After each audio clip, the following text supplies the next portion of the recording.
Question?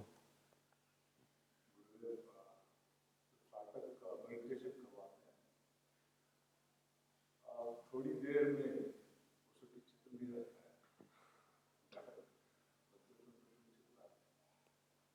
है। हेमा मालिनी कहते हैं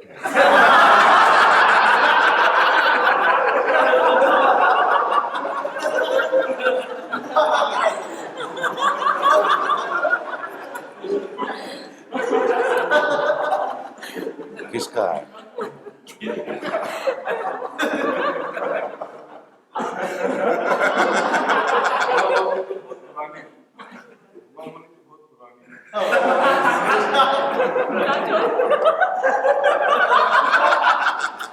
प्रीति जिंटा।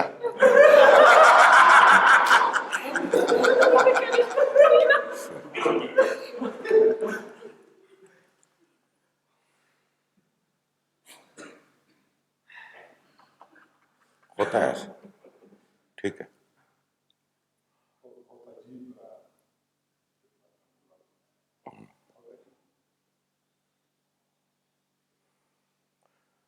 इसका एक अर्थ ये भी है कि जो भी चित्र आता है वो भी मैं हूं।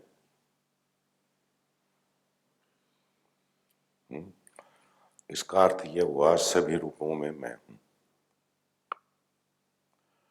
और जब चित्र नहीं रहता, कुछ नहीं रहता, वो वस्तुता मैं हूं, उसमें ठहरना है। जब सब अदृश्य हो गया तो जो बचा शुद्ध होना, शुद्ध चैतन्य, शुद्ध बोध, या कहो अखंड चैतन्य, तो फोकस उस पे होना चाहिए। हम लड़ते रहते हैं विचार से, इमोशन से, इंटेंशन से, एसोसिएशन से। इनको महत्व नहीं देना, इनको हटाना भी नहीं है, इनसे प्रीति भी नहीं करनी, इन पर ध्यान ही नहीं देना। हर वक्त हमारी ये कोशिश है कि ये ना हो, है ना? उससे मत लड़ो, अपने होने में टिके रहो। मैं हूं में टिके रहो। मैं हूं में जब टिकते हैं तो मैं नहीं होता, हूं होता है। शुद्ध हूं, शुद्ध होना, ये होना पूरे अस्तित्व में विराजमान है। तुम देखो एक पहाड़ को, वो कह रहा है हूं। देखो एक पक्षी को, वो कह रहे हैं हूं। नदी के, ये सब हूं का गीत गा रहे हैं।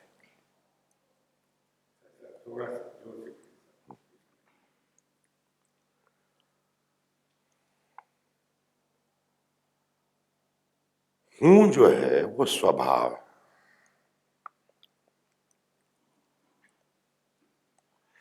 हूं सत्ता है, और सत्ता एक ही है, होनी ही चाहिए। अगर सत्ता एक नहीं हो तो कुछ हो ही नहीं सकता। जैसे एक पेंटिंग है, पेंटिंग पे हजारों हजार आकृतियां हैं। इन आकृतियों को अपने होने का भ्रम हो सकता है, पर उन आकृतियों की कोई सत्ता नहीं है। सत्ता कैनवास की है।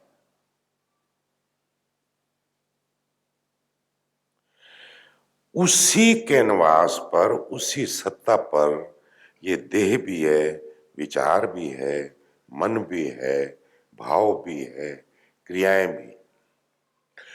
वस्तुतः इनका कोई अस्तित्व नहीं है। क्यों?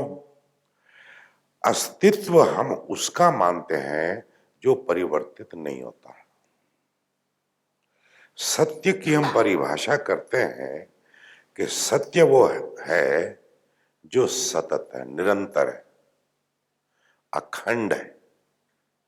जो बदल रहा है वो सत्य नहीं है। मैं ये देह नहीं हूं, क्योंकि देह बदल रही है, विचार बदल रहा है, भाव बदल रहा है, मन बदल रहा है। जो बदल रहा है उसको इंप्रूव करके भी क्या करोगे? लेकिन हम लगे हैं उसको इंप्रूव करने में, मॉडिफाई करने में। मॉडिफाई नहीं करना, it is a time waste, energy waste. Just be as you are. You are, just remain. And that is what you are. And don't even try to define it. व्याख्या करने की भी जरूरत नहीं है। व्याख्या हो भी नहीं सकती, क्योंकि व्याख्या आकार की होती है। व्याख्या सीमा की होती है। ये जो होना है बाय नेचर असीमित है, इनफिनाइट है। ये होने की प्रतीति नहीं है। इस होने की प्रतीति का क्या रूप है? अगर रूप नहीं तो सीमा नहीं, तो कहां शुरू हुआ कहां खत्म?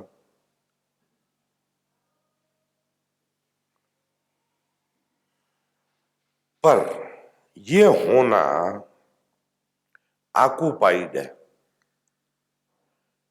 सतत। इसलिए मैं कहता हूं कि अगर कुछ हो सकता है तो यह हो सकता है कि इस होने के प्रति तुम सचेत हो, सावधान हो। यह तुम कर सकते हो, यह करना ही पड़ेगा। नहीं किया तो मुक्ति, मोक्ष, एनलाइटनमेंट जो भी खोज रहे हो जिस नाम से, वो मिलने वाली नहीं। और मजे की बात यह है कि अगर होने में स्थित हुए तो पाओगे बंधन था ही नहीं, मुक्ति पहले से ही थी। सिर्फ ख्याल था कि मैं फंसा हुआ हूं, सिर्फ विचार था कि मैं बंधन में हूं। मैं सो गया था नींद में और भूल गया था कि मैं मैसूर में हूं और बेंगलोर पहुंच गया था। मैं बेंगलोर गया ही नहीं था, मैं मैसूर में ही था। सिर्फ ये गलत फहमी हो गई थी, बस इस गलत फहमी को मिटा देना। समझो ये बेंगलोर है, इसको बेंगलोर कहेंगे, मान लेते हैं, तो नहीं मान लेते हैं। जहां आप अभी सो जाओ, ठीक है, और जो भी आपको प्रिय जगह, इंग्लैंड पहुंच जाओ मान लो।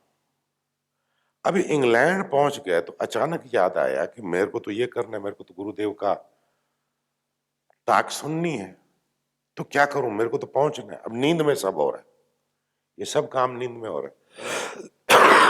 फोन कर रहे हो, डायरेक्टरी देख रहे हो, एयरप्लेन की तलाश कर रहे हो, टिकट बुक करवा रहे हो, और अचानक किसी भी कारण से आंख खुल जाए तो हंसोगे, पाओगे कि तुम ऑलरेडी बेंगलोर में ही हो, है ना? It is the really case, that is the case. कोई व्यक्ति अगर आपको मोक्ष ले जाने की बात कर रहा है तो बुद्धू बना रहा है। बुद्धू बनने को तैयार हो तुम, बनो। अब इतनी बात जो मैं कह रहा हूं, ये 30-50 लोग सुन रहे हैं। ये 50,000 लोगों को एक साथ सुनाई जा सकती है? पल्ले पड़ेगी क्या? थोड़ी मैच्योरिटी चाहिए। समझने के लिए, थोड़ा ध्यान चाहिए और बाद में लगन चाहिए कि व्यक्ति इस अनुभव में उतरे। किस अनुभव में उतरे? जाग जाए और पाए कि जस्ट मैं सो गया था और सपना देखा था, सपना टूट गया, खेल खत्म। ये एक सपना है कि तुम बंधन में हो और मुक्ति चाहिए। जैसे ही ये सपना टूटा, पाओगे कि मुक्त तो थे ही पहले से, कोई बंधन था ही नहीं। फिर उसके बाद जीवन बहुत सरल है, वही के वही हो। काम धंधा चालू रहेगा, एडवोकेसी चालू रहेगी, खाना बनाना चालू रहेगा, नौकरी चालू रहेगी, जो भी करते हो चालू रहेगा, उसमें कोई परिवर्तन नहीं आएगा। लेकिन भीतर एक बड़ा परिवर्तन हो जाएगा कि चीजें कैसी हैं, धोखा क्या है, इल्यूजन क्या है, भ्रम क्या है, वो सब टूट गया, पता है अब नहीं फंस सकता। ठीक है, त्राटक जब करते हैं तो त्राटक में धीरे धीरे मन एक बिंदु पे आता है, वहां ब्लास्ट हो जाता है। वो जब ब्लास्ट होता है तो जो रह जाता है वही वस्तुतः मैं हूं। जो दिखाई पड़ रहा है वो भ्रम है, वो एक मैकेनिज्म है। वो मैकेनिज्म अगर ना हो तो ये सृष्टि का जो खेल है, जो लीला है, ये चल नहीं सकती। तो ये खेल है, चल रहा है।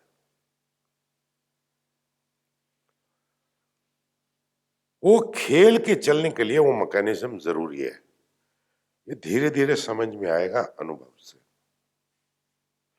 मन इसके तर्क खोजता है, प्रश्न करता है कि ऐसा क्यों, वैसा क्यों, परमात्मा ने ऐसा क्यों किया, वैसा क्यों नहीं किया। ये तुम्हारा मन ऐसे प्रश्न उठाता है, मन को वैसे ही प्रश्न लगते हैं। उसको लगता है कि वो परमात्मा से ज्यादा समझदार है। दो लोग जा रहे थे, खेत खलिहान से गुजर रहे थे, इधर उधर झाड़ लगे हुए थे, कुछ बेलें लगी हुई थी, क्रीपर थे जिसपे तरबूज लगे हुए थे, वाटरमेलन। ठीक है, कुछ आम के पेड़ थे, वहां पर आम लगे हुए थे। एक जरा नास्तिक टाइप था, बड़ा विचारक टाइप था, कहता ये भगवान को अकल नहीं है यार। देखो ये कोमल सी बेल है, क्रीपर है, इसमें इतना इतना बड़ा तरबूज लगा रखा, ये वजन भी नहीं ढो सकती, इतना इतना 20-20 किलो का, 25-25 किलो। और देखो इतना बड़ा वृक्ष है, इसमें छोटे छोटे आम लगा दिए।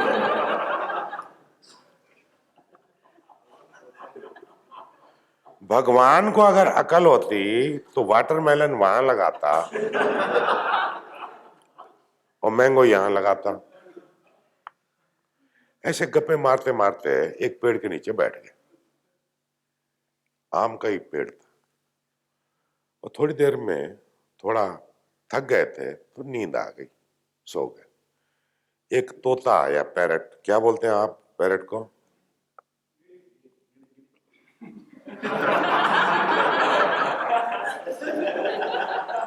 गिनी गिनी। उसने चोंच मारी एक आम को, वो आम नीचे गिरा, नाक पे सीधा लगा, उस विचारक की नाक पे गिरा। तब उसे होश आया कि अगर यहां तरबूज होता तो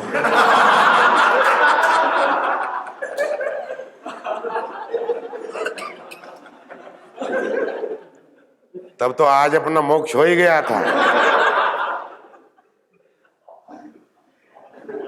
हाथ जोड़ के नमस्कार किया कि नहीं बाबा मैंने गलती की, तू ज्यादा समझदार है, तूने जो भी किया सोच समझ के किया, कहीं गलती से भी तरबूज वहां मत लगाना, यहीं रहने देना।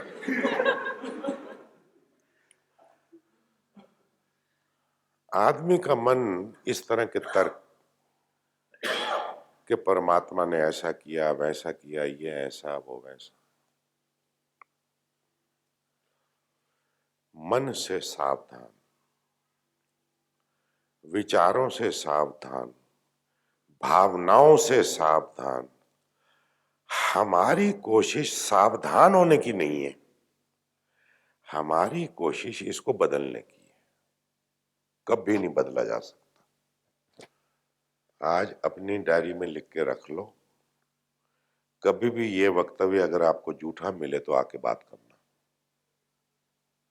You cannot modify, you cannot change anything. Yes, you can know who you are. तुम ये जान सकते हो कि तुम कौन हो, और तुमने अगर जान लिया कि तुम कौन हो, सब समस्याएं विदा हो जाएगी, खेल हो जाएगी जीवन, जीवन की गंभीरता नष्ट हो जाएगी। Life will no more serious, it will just a play. You are functioning, you are acting as before, same style, more harmoniously, more beautifully, spontaneously. It will happen by itself.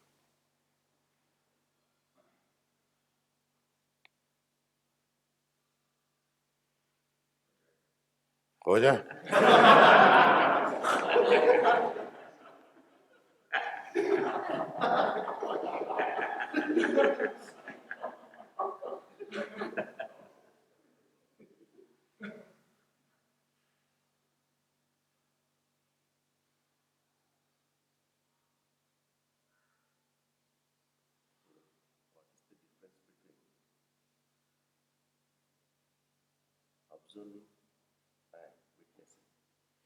Observing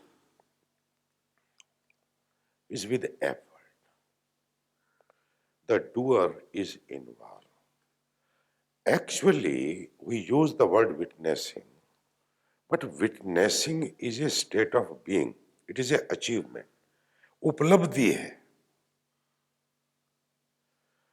observing में observer है, observed है। Witnessing में observer नहीं है, it is spontaneous. जैसे दर्पण है, दर्पण में जो भी है झलकता रहता है, जो सामने आएगा दर्पण झलका देगा, इससे दर्पण को कुछ फर्क नहीं पड़ता। लेकिन ऑब्जर्विंग में ऑब्जर्वर को बड़ा फर्क पड़ता है। अगर दुश्मन आ गया तो ऑब्जर्वर हिल जाएगा, मित्र आ गया तो भागेगा गले लगाने। साक्षी जो है वो स्थिति है, सहज। अगर कुछ है साक्षी होने, जैसे मान लो मैं बैठा हूं ध्यानस्थ, मैं साक्षी हूं कि साक्षी नहीं हूं, ये डिपेंड करेगा। I am, just myself, just me, emness. All of a sudden, there is a little sound. So sound is witnessed automatically. I have to do nothing.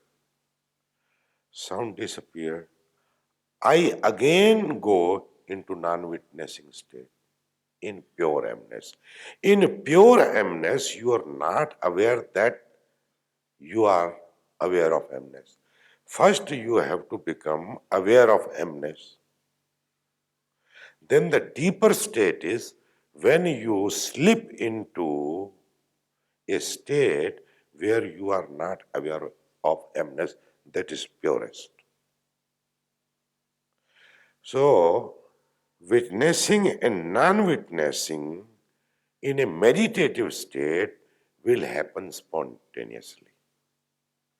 When there is something to witness, it will be. When there is nothing, there is peace. Got it? So in observation, you observe all the time. What we say, watching thought, that is observing thought. That is why I never say watch your thought. It is not needed at all, because all the time you are focused on the watch. When you understand, you will understand that the watcher and the watched, the observer and the observed, both are same. They are playing the game. It feels that observer is separate from the observed. It is not. So when you have to observe the observer. When the observer is observed, very famous line of Krishnamurti. When the observer is observed, observer disappear. What remains is witnessing. Okay.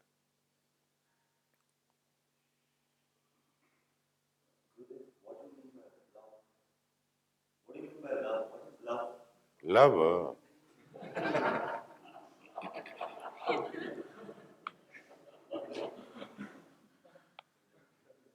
Why should I mean?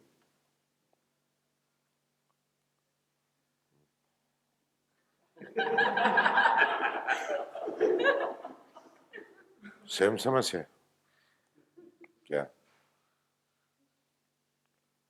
समझ है कोई? कुछ पूछना?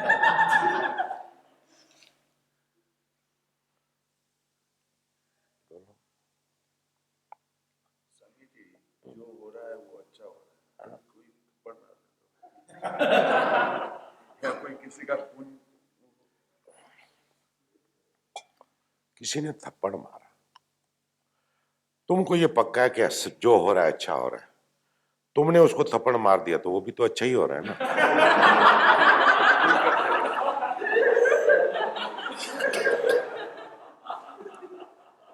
तुम बात को अधूरा समझते हो। जो हो रहा है अच्छा हो रहा है, इसका कुल मतलब यह है कि तुम्हारे भीतर कोई विभाजन नहीं है, उसकी पूरी स्वीकृति है। तुम कोई काम करते हो तो छाती तुम्हारी अकड़ जाती कि मैंने ये किया, प्राइड आ जाता है? मान लो दान किया, मैंने इतना दान किया, तो एक अहंकार आता है। फिर किसी को थोड़ा सा कुछ कह दिया, खुद को ही लगता है यार ऐसा नहीं कहना चाहिए था, पर अब तो गिल्ट आती है।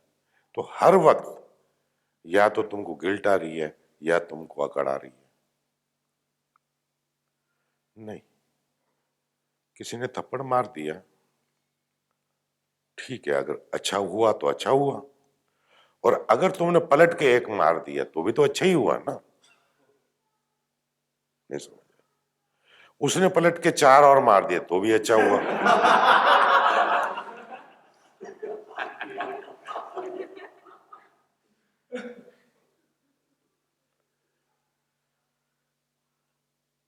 चित्त दशा बननी चाहिए। सब उपदेश मिसअंडरस्टूड हो जाते हैं। ये कृष्ण का उपदेश है कि जो हुआ अच्छा हुआ। इतने लोग मारे गए महाभारत में, वो कृष्ण कह रहे हैं अच्छा हुआ, तुमको लगेगा अच्छा हुआ। जहां ऐसी चित्त स्थिति आ जाए, कृष्ण चाहते नहीं थे कि युद्ध हो, पहली बात ये समझनी चाहिए। युद्ध को टालने की उन्होंने सभी कोशिश की जो कर सकते थे, युद्ध के पक्ष में नहीं थे। यहां तक कि वो पांडवों को 5 गांव दिलवा के शांत करना चाहते थे कि तुम ये 5 गांव ले लो, चुप बैठो।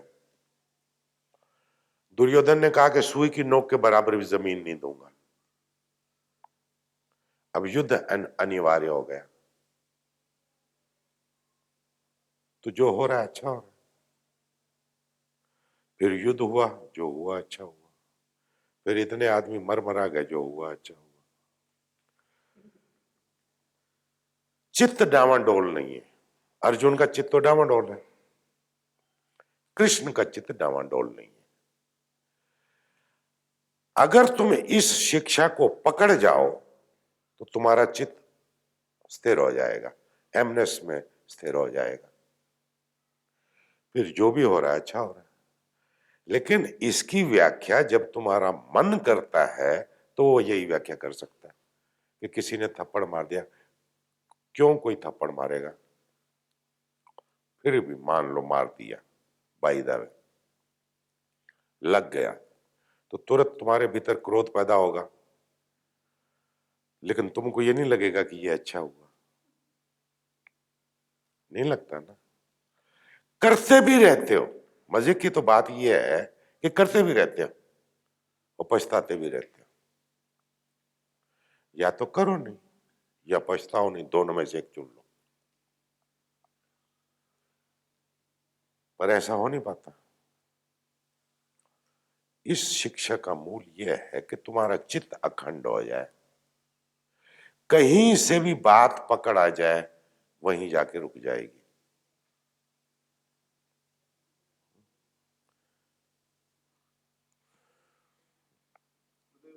Firstly, I told that nothing is in your hand, even sleep also. But you mentioned your timetable, go to a deep sleep. So, can you elaborate?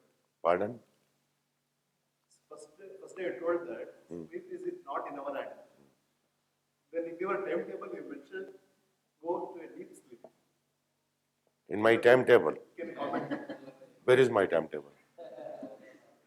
No, in your Means you go to bed at 10. No, you want to go at 1? What time you want to go? deep. It is just by saying sake, Baba. Don't take it seriously. Even at 10 or at 1, you have to go to bed now and you have to go into deep sleep now or not. Mind can hinder. That is what mind does always. It resists. It says no.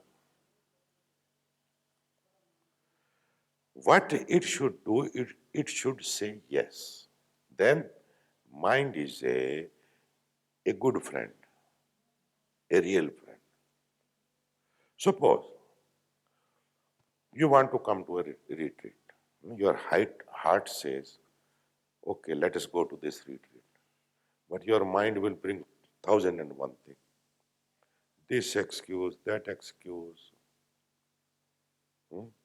That is what mind does. Mind can hinder or distract your sleep also. But it can cooperate also. Learn how to listen to your intuitive feelings, heart feelings. They are always positive. What your mind says, that is always almost negative. It will say, no, I will not go, I have child, I have this, I have that. Excuses. They are just excuses. They have no existence. If your desire is there, no excuse will come on your way. So mind will create different images, things, would like to keep you back. That is how mind survives. That is the food of the mind. So when I say go to sleep at 10, what I means be in the bed. Now if the sleep is not coming, don't fight with it. But if you don't go to the bed, how the deep sleep will come? While walking, it will not come. And because you have to wake up at 5, so you have to save your energy. If you sleep at 3, then you cannot come at 5. Right? In the stop dash technique, you told that you become a reservoir of energy. Can you elaborate?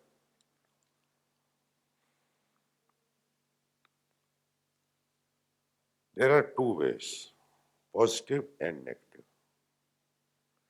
When you use the positive way, it becomes a will.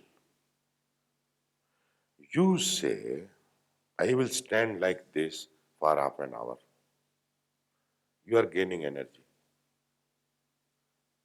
The same act. You are gaining will power. You are increasing your will. Okay? Suppose you want to become more willful and you are weak. So you have to do some practice. So first day you say, I will keep my feet above for 5 minutes. Okay? Then next day 6 minutes. Next day 7 minutes. And then your capacity is increasing. And now you can stand on one feet for 12 hours, 24 hours. Okay? Now, if you say, I will not keep these feet down for half an hour, then you are losing energy. मैं इस पैर को धरती पर आधा घंटा नहीं रखूंगा, आधे घंटे से पहले नहीं रखूंगा, नहीं में जा रही है वो एनर्जी. समझ आ रही बात? अब खड़े हैं ऐसे,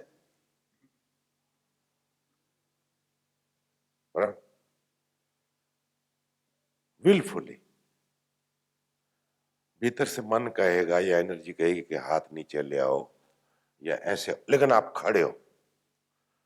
थोड़ी बहुत अनइजीनेस हो सकती है, लेकिन एनर्जी गेन हो रही है. सारी बात समझ. वो विल की साधना करवाता था. उसका पाथ जो था गुरुजीएफ का, वो विल का था. अलग अलग रूप. वो लोगों को कहेगा, कोई उसको आएगा शिष्य बनने के लिए आया, उसको कहेगा अच्छा चल वहां तू खड्डा खोद. खड्डा जब तक मैं ना कहूं तब तक रुकना नहीं. 3 घंटे उसने खड्डा खोदा, इतना खड्डा खोद दिया, उसको कहेगा इसको भर दे. अब तू यहां खड्डा खोद.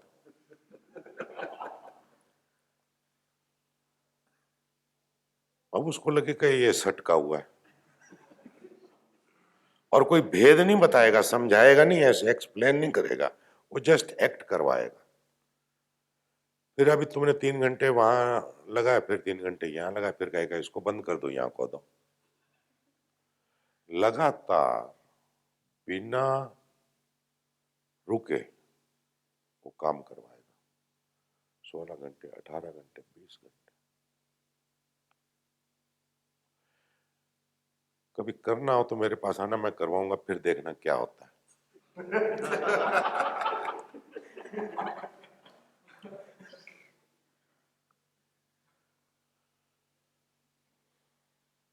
रुक नहीं सकते. कोई भी जब आता था शिष्य बनने के लिए, तो पहले वो उसके टेस्ट करता था. उसको इतना परेशान करेगा कि वो भाग जाए. बहुत परेशान करेगा कि वो भाग जाए. फिर भी अगर वो टिक जाए तो फिर वो उसके साथ काम करता था. जैसे खाने पर बिठा, और बड़े बड़े रिच लोग आते थे, कोई आम आदमी उसके पास आता ही नहीं था. एकदम हैवी रिच लोग, समझदार, पढ़े लिखे, इंटेलेक्चुअल्स, खाना खा रहे, सब खिड़कियां बंद कर देगा. सिगार पीता था. अब खाना खा रहे हैं, वो सिगार पी पी के इतना धुआं कर देगा कि गले में कोई चीज जाए ही नहीं.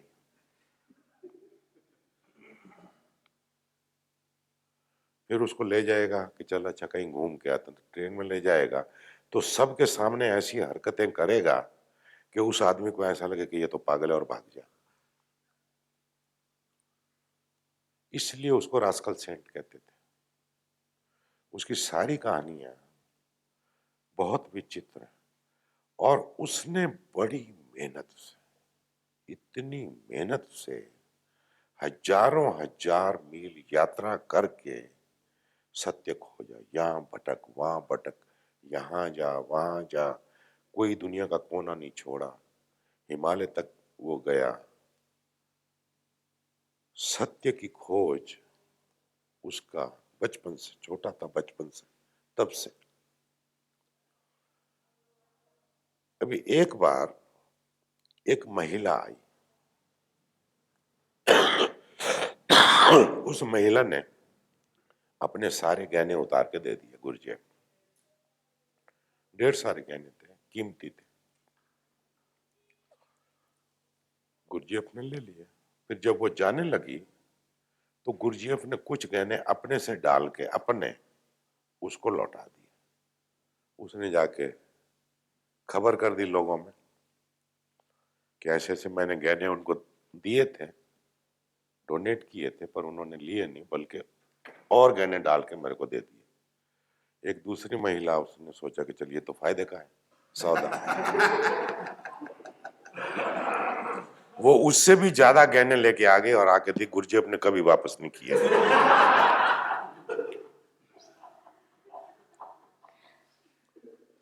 He was like this. वो एक स्ट्रोक में एमनेस की झलक देता था। एमनेस होता क्या, फिर भाषण नहीं देने पड़ते थे, समझाना नहीं पड़ता था, और वो ऐसे लोगों पर काम करना पसंद करता था जो जीवट हो, जिनमें विल हो, जिनमें सच में प्यास हो, टाइम पास नहीं।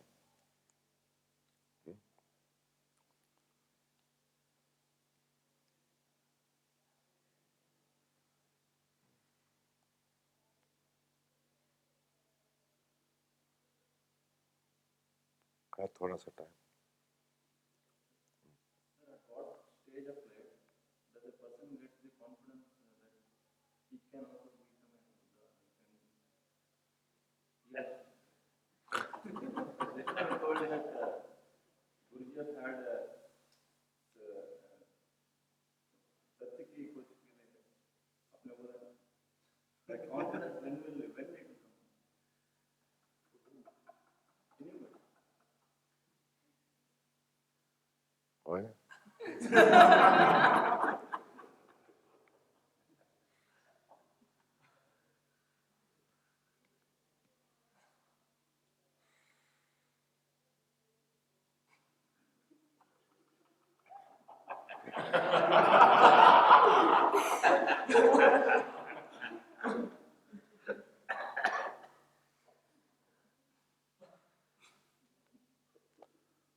बोलने का यही खतरा होता है कि बोली गई बातों से आप प्रश्न निकाल लेते हो जिसका कोई सिर पैर ही नहीं होता।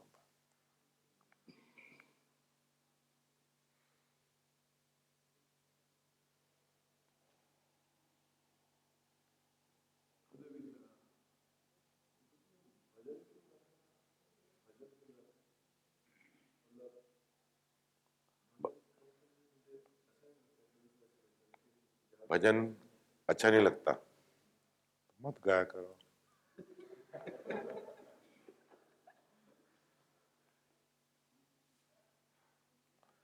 मेरे को अच्छा लगता है इसलिए। तुमको अच्छा नहीं लगता, अगली बार आने का नहीं।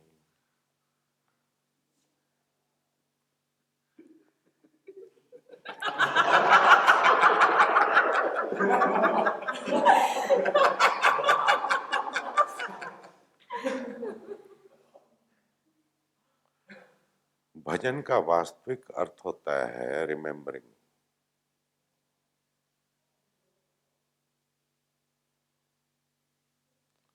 भजन का वास्तविक अर्थ है रिमेम्बरिंग। हम उन लोगों के भजन गाते हैं जो स्वयं को उपलब्ध हुए। ऐसे लोगों को ही याद करना चाहिए। जैसे बनना हो, अगर तुम्हें टेररिस्ट बनना हो तो तुम लादेन को याद करोगे,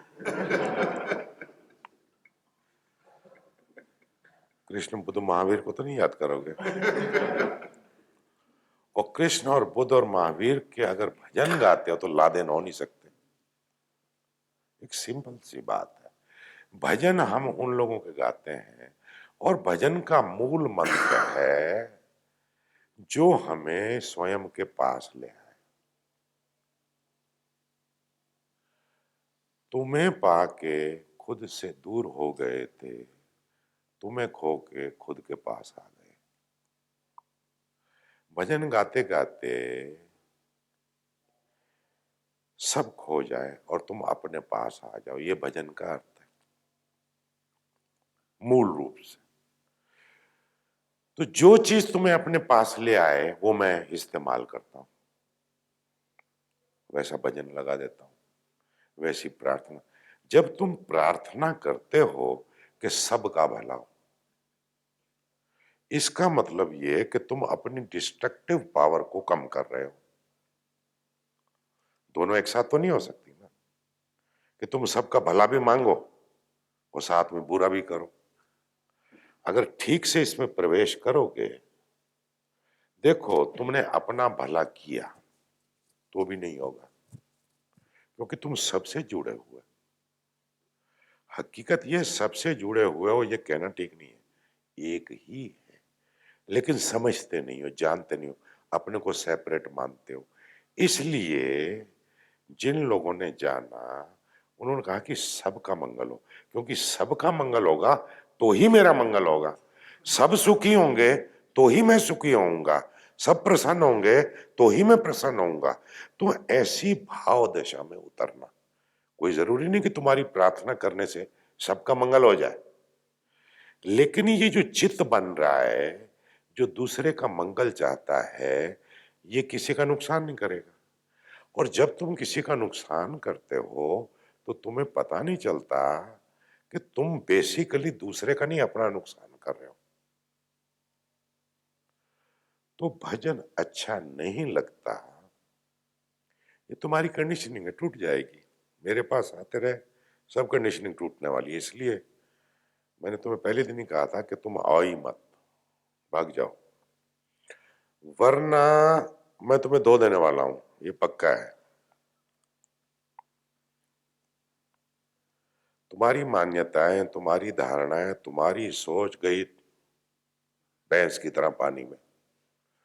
एक गीत है ना, सुना है, गई रे गई भैंस पानी में। भैंस जैसा बड़ा शरीर पानी के अंदर गया, गायब हो गया। हर चीज का एक सूक्ष्म भाव होता है, कोमल भाव होता है, कुछ इंगित होता है उसमें। ये खोपड़ी भैंस की तरह है, बड़ी सॉलिड है, ये पानी में अगर गई तो डूब गई। तो भजन इसलिए गाते बेटे कि सेल्फ रिमेम्बरिंग में। दूसरा, जब ध्यान करते हैं थोड़ा सीरियस होता है, गंभीर होता है, बराबर। जब भजन गाते हैं तो रसपूर्ण होता है, रस है उसमें। ध्यान थोड़ा सूखा है, तो सूखा और गीला मैं मिला के खिलाता हूं। कुछ लोग सिर्फ सूखा सूखा खिलाते हैं, मैं थोड़ा गीला गीला भी खिलाता हूं। ये सब गीला गीला मैंने जोड़ा है। ये भजन सुनाता हूं बाद में। अब ध्यान तो तुमने कर ही लिया है, एक अच्छी भाव दशा में तुम आ ही गए हो, ऊपर से भजन सुन लिया, उस वक्त चित्त निर्मल हो जाता है, हृदय निष्कलुष हो जाता है, धीरे धीरे इसके प्रभाव छूटने लगता है।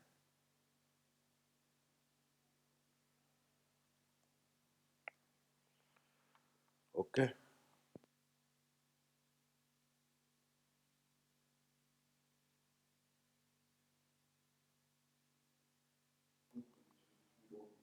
What do you think? No, no, you must be thinking that it is a state of illusion. हो जाए. Otherwise, this question cannot arise.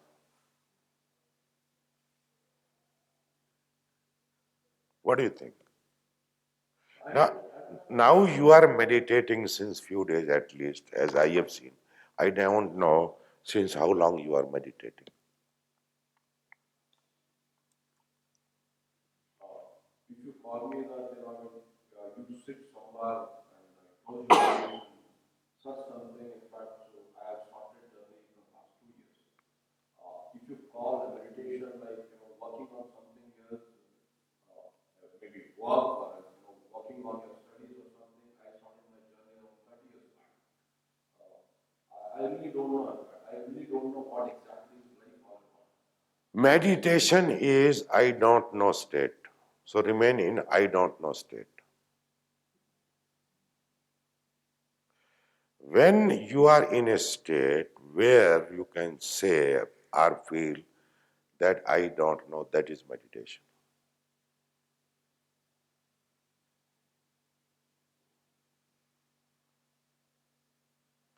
Meditation is a state of being where there is no prop.